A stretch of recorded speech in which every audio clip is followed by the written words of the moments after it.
как поручил президент страны, завод, вся его территория, она блокирована и беспокоиться не о чем. Я хочу поблагодарить вас, всех тех, кто рискует жизнями, всех журналистов, мировых, кто говорит правду, которые бывают на линии огня, на фронтах.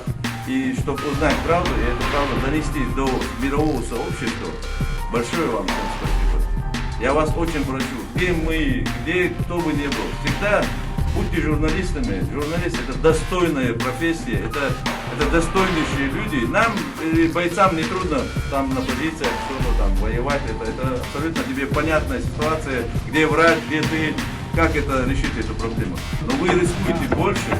Мы вас очень просим, как говорит Рамзан Ахматович, нам больше ничего не нужно, только говорите правду. Правда сила, Ахмат сила. Ахмат сила! Аллаху Акбар! Россия сила! ДНР сила! Вместе сила!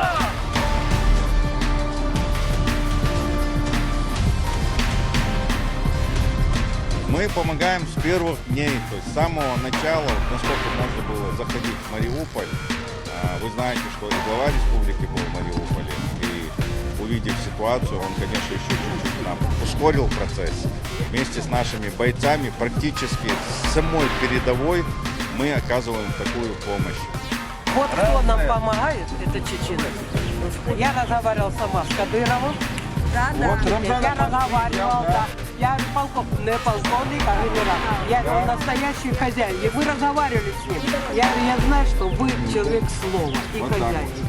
Самый настоящий. И вот нам благодарны. И мы к вам большой душой. Только вы нам помогли. Поверьте, мы тоже к вам. Я вам говорю, только вы нам помогли. Что, неправда? Правда.